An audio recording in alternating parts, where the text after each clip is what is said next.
400, 300, 100 above.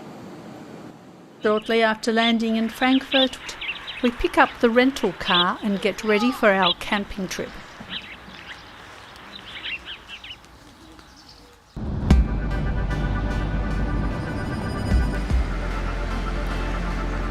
In Kiel, the port city on the Baltic Sea coast, a large number of ferries operate from Germania harbour. Both passengers and cars are being shipped to Scandinavia and the Baltic states.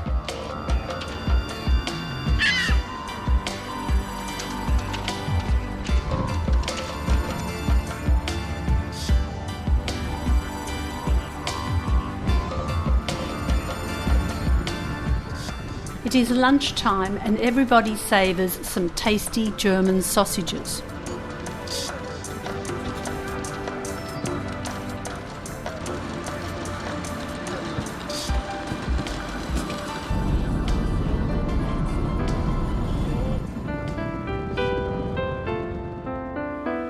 The Danish Clay Museum may be closed, but we can still admire the amazing artwork throughout the park.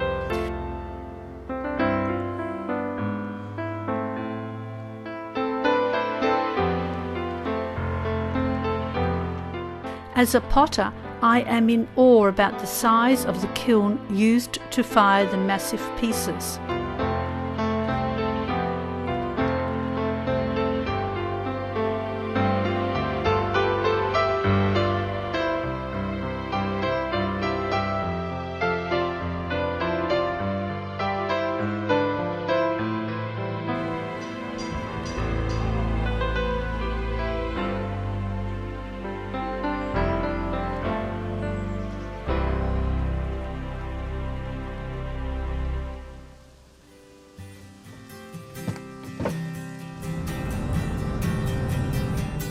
We are heading towards Copenhagen and cross the 8-kilometre long bridge connecting the mainland to Finn Island.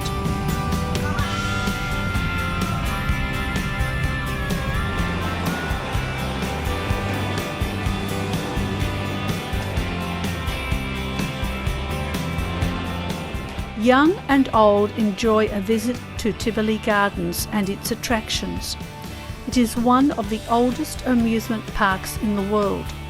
When Walt Disney visited it, he was inspired to build his own park in America.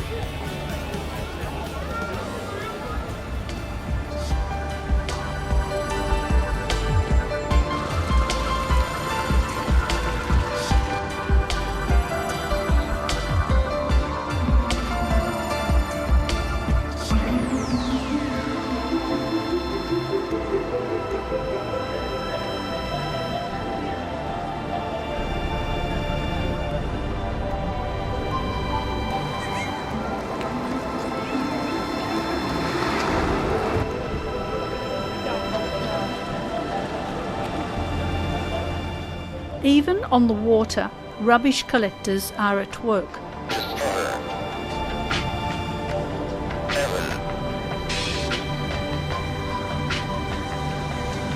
On a hot summer's day, sightseeing by boat is definitely a preferred option.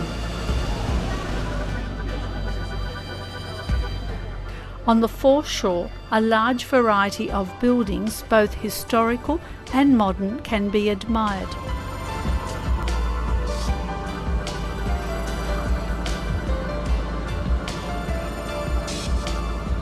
As we glide past, we catch a glimpse of the dome of the 200-year-old St. Frederick's Cathedral.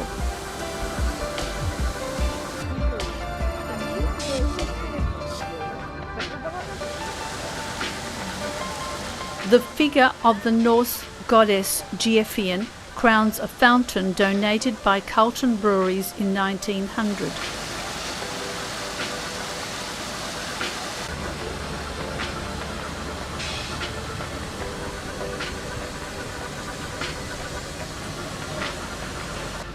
St. Albans is also called the English Church.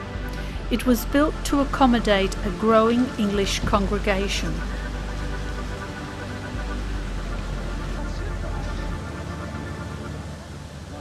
Also on the waterfront sits the bronze statue depicting a mermaid who became human.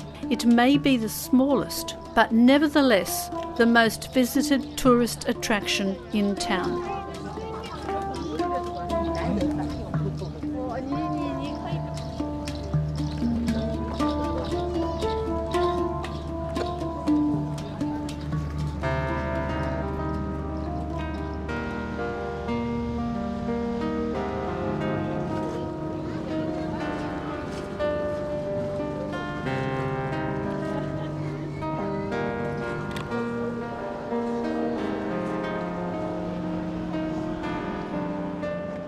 Nehaven used to be the lively place for sailors to hang out.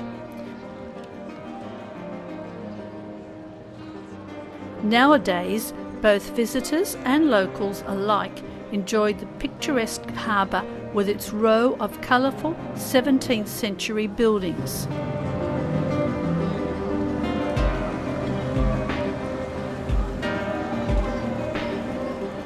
There are about 650,000 bicycles in Copenhagen.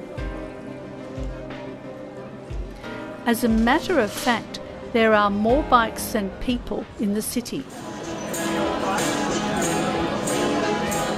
Danes are said to be the happiest people living in the happiest country.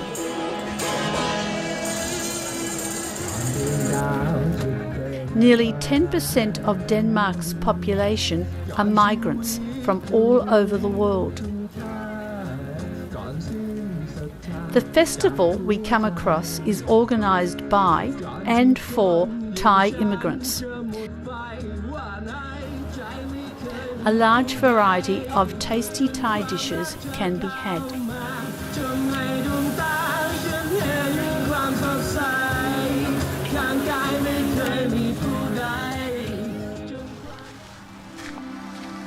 Visiting Lyngby Open Air Museum is taking one huge step back in time. On top of the roof, heavy timber beams are holding the straw in place.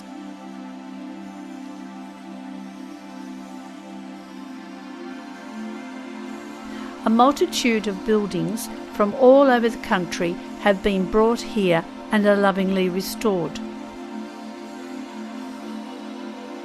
Very simply furnished, the inside of the homes gives an impression of the daily life of the inhabitants.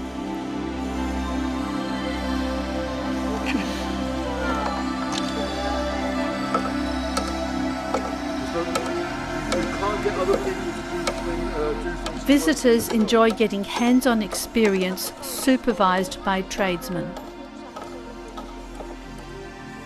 The windmill is the only structure in its original position.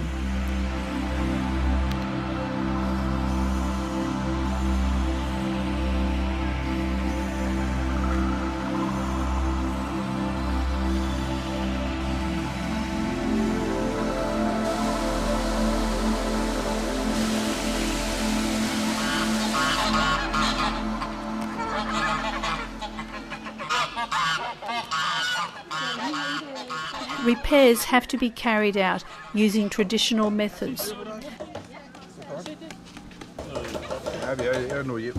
Bricks are made by hand using wooden moulds.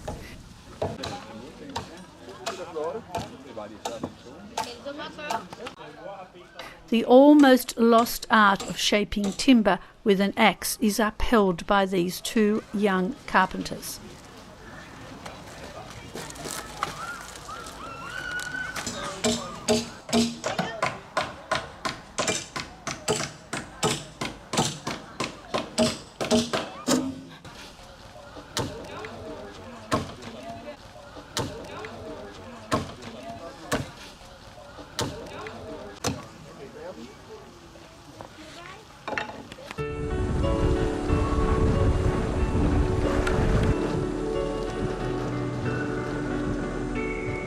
As we board the ferry to Helsingborg, Sweden, the rain has once more caught up with us.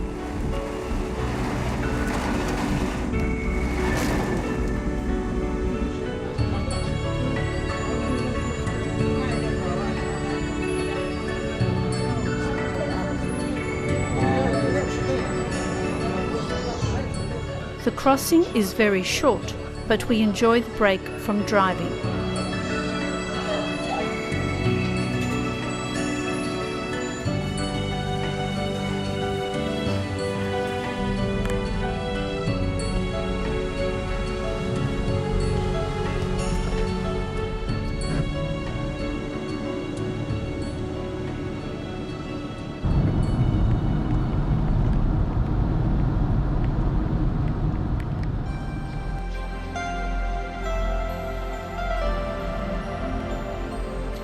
A walk in the nature reserve of Haverdal lets us appreciate the unspoilt woodland.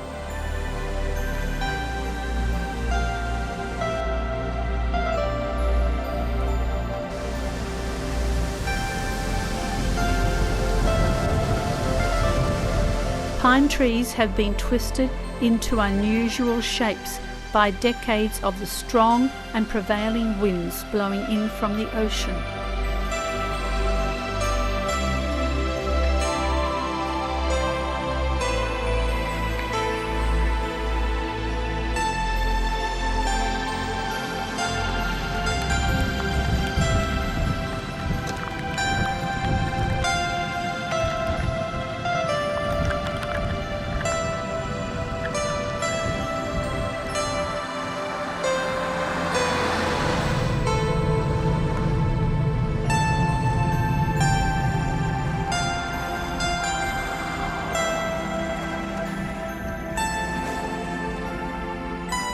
Since the weather continues to be very unpredictable, we decide to spend the night in a little cabin typical for the region.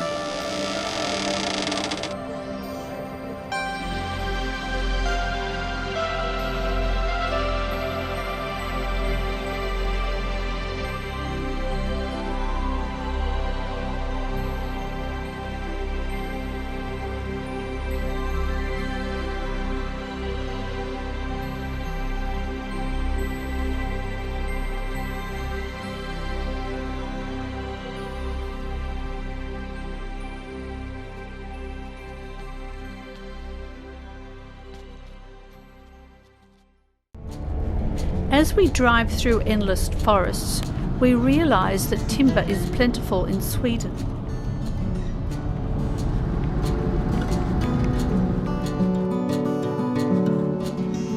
Many buildings are constructed entirely of wood. This also applies to this church, which is covered with decorative shingles.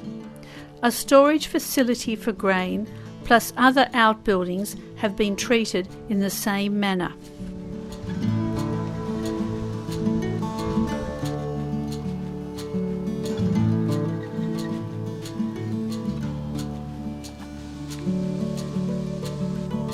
While Therese prepares dinner, Peter studies the map for the next leg of the journey. Sigtuna, the picturesque medieval town, was founded in 970 by King Eric the Victorious.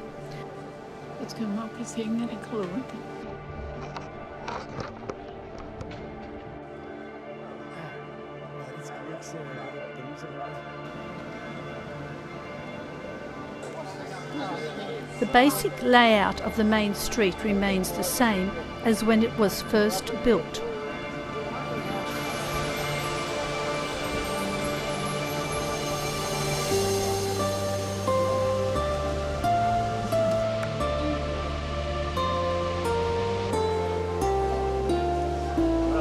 All the buildings are still occupied either as living quarters or a variety of shops and cafes.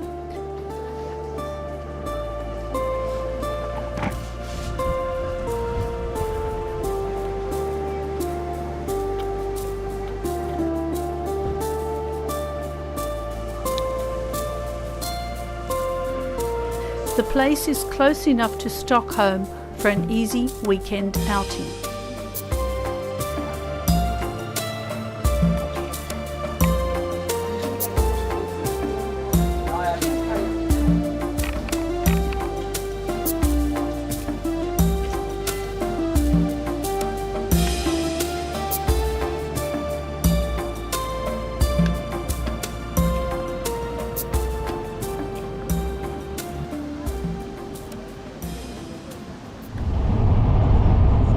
Our next stop is Stockholm, Sweden's bustling metropolis.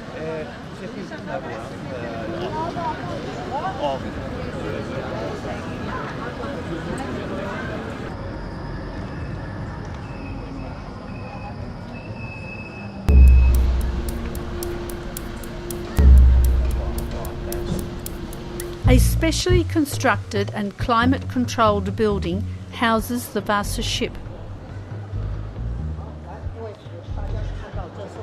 It sank on its maiden voyage in 1628 and lay on the sea floor for 333 years. Amazingly, 95% of the ship is in its original condition. Today it counts as the world's best preserved vessel with a multitude of carved sculptures.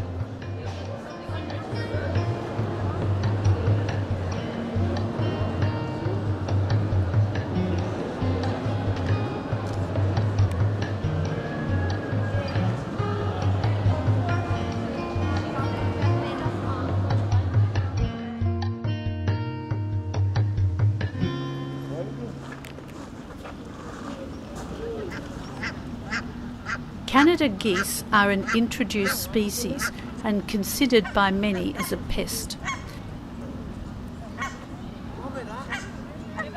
They are primarily herbivores and can almost replace the lawnmower.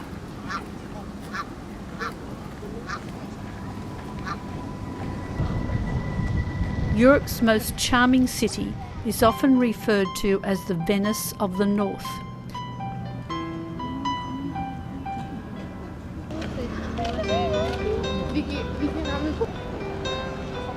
The capital encompasses 14 islands and abounds with attractive waterfront location.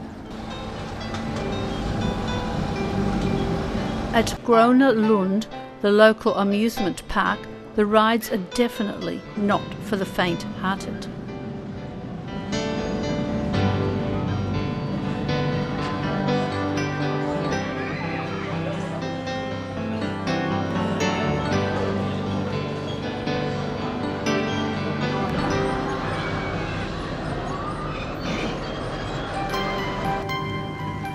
Due to the many waterways, parts of the public transport system are ferries. Whoever is tired of walking can easily hitch a ride.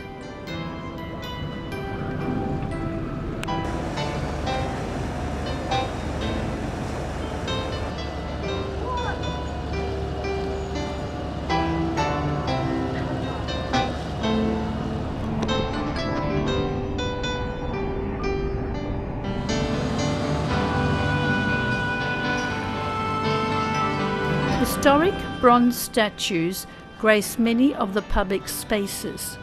One of them overlooks the goings-on in front of the royal palace.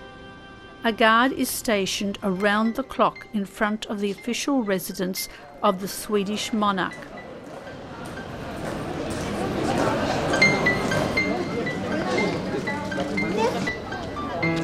The palace is used for representative purposes by the king and consists of 1,430 rooms.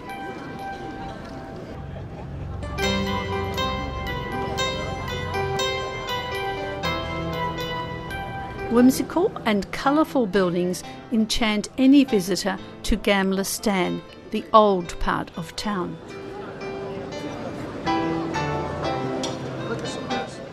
Amber jewellery is not cheap. It looks like the man is shocked by its price. Perhaps a tea towel is more to his liking.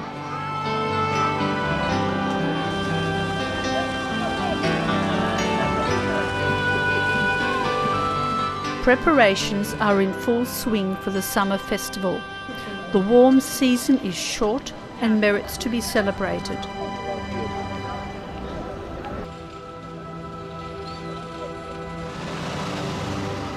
Famous people like Greta Garbo and Ingrid Bergman have graced the stage of the Royal Dramatic Theatre in the elaborate Art Deco building.